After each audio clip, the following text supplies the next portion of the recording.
خو دوه دغه د دې کې روایت ما څه کوم پړه وکړو یو خو داسې د پلار د باندې ام البنین یخي وه ام البنین عربیه کې یعنی د بنین د ابن جمع دی صحیح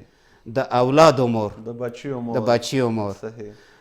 نو یا خو د دې نیا وه هغه بچي زیات وو دوی تیمنن او تبرکن دا نامه د بچي اخلا یا دویم څه کوم ډېر صحیح معلومیږي هغه داس مولا ور باندې کله دا اشتراک ازدواج زندگی شروع شوله بالکل دا نامه ور په خوښه که ام البنین اون دین یا څه ما په بچي انشاءالله صحیح دنیا ته دی دغه سبب توسط سره راشي یو بله نکته ده که زه عرض کوم څه ډېره قیمتي دی عموما دغه هم دا د پروګرام نه څه د مؤمنان مؤمنات پردهدار خویندې میندې سبق ورنه زده کوي واده یو حکمت یوه فلسفه بچي راوړنه دی صحیح لکه واده مثلا خواند خپل ځای کې څه یو کپسول دی اصل کې دي که نه نور حکمتونه دي نور فلسفې دي دا نه څه واده وکړي بیا بچي باندې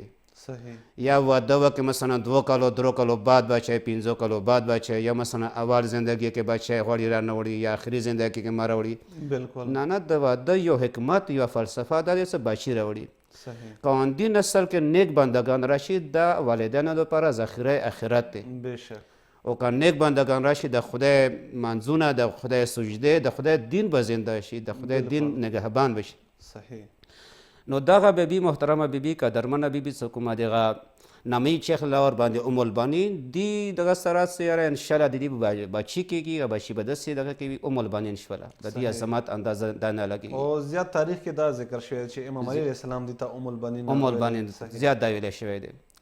نو دی قدرمنې بیبي عظمت ته حقیقت سلام دی ما د دې القب څه کله پړولو دې القبو کې یو لقب دی باب الحوایج الله اکبر لکه ابوالفضل العباس خو دی باب الحوایج صحیح زه محترمو سمیینو ته قدرمنو خویندو میندو ته دا نکته عرض کوم باب الحوایج د ویلی شي څه که چا څه مراد وي بالکل نو دا مرادونه دې ته یوسو صحیح پروردګار عالم د دې واسطې سره دغه حوایج شریعت څه کوم وي هغه برآورده کوي بالکل نو مو عباس همدار مبارک کې دا نکته پړاو کړې وه لیدي مو صحیح خو دا څه دې مور القبونه یو لقب باب الحوایج دی دا ډېر عظمت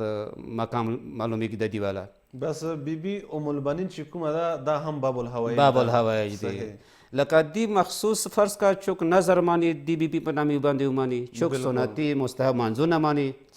دی بیبي په نامې باندې څه خدای د دې بیبي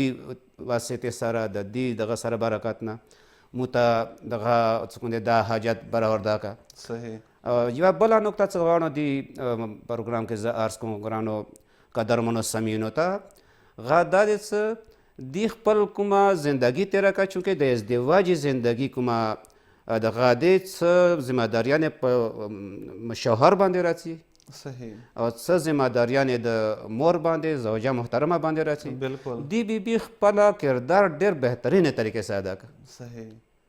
لکه د حسنانو ګرانې مور حضرت زهرا سلام الله علیها کردار خو ډېر واضح دی هغه بچي ناطق قرآن دی قرآن ناطق دی بشک بشک هغه داسې بچي تربیت کو همې بچي تربیت کې څه انسانانو دپاره ډېرې دغه دي یعنې د رهنما دي رهبر دي زموږ دپاره نمونه دی اسوې دي نمونې دي خو دې ور بیبي څه کوم دی ام البنین د ابوالفضل العباس سلمدار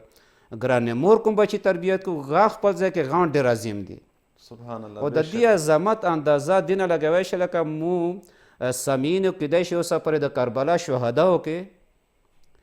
دا شانه وي اورېدی څه د دې ورمنې 4 بچي شهیدان شوي بالکل همداسې دی الان کې څه یوې ښځې که 4 بچي شهیدان شوي غاو مطلب دی څه 26 سال نه 34 سال پورې اوس دا د اوج عمر دی که څه یوې مور مخکې بالکل همداسې 26 سال بچی 28 سال بچی 30 سال بچی او 32 سال بچی کله موجود وي غم ور به څومره خوشحالي وي که بیا 4 شهیدان شي بالکل بیا به څومره غمجنې خو کله مو مقاتلو کې د کربلا تاریخ کې مصایبو کې دا ټکه نه لیده چې دوی ورمنې زمن او دغه کړی وي غم یې څرګند کړی وي بالکل همداسې د دې د عظمت اندازه دا نه لګوی شي چې دوره د عظیمه بیبي وه دوره د ولایت کې او د خپل امام د زمانې امام محبت کې دوره د محوه وه یعنې خپل ځان یې ورکې دغه کړی وه څه خپل بچي په ویر کړي وو بالکل همداسې دی د خپلو بچیو دغه دپاره مطلب یې څه د امام علي علیه السلام د ورمنې بچیو تقویت او دغه عظمت څرګندونه دپاره دیو نامې پټه کړې د خپلې نه څرګندول. او همیشه به د بیبي د حسنینو ډېر خیال ساتلو او بیا د امام حسین علیه السلام به ډېر زیات خیال ساتلو. یعنې د خپلو بچیو فکر یې نه کړی لکه څنګه چې تاسو مصایبو کې هم ذکر کوو چې کله قافله واپس مدینې ته راشي نو هغه ورته وایي چې تا میړنی زوی داسې شهید شولو پلانکی زوی داسې شهید شولو زامنو نه مې ورته خلي هغه ورته وایي چې ما ته د حسین حال ووایه چې حسین څه حالات کې دی.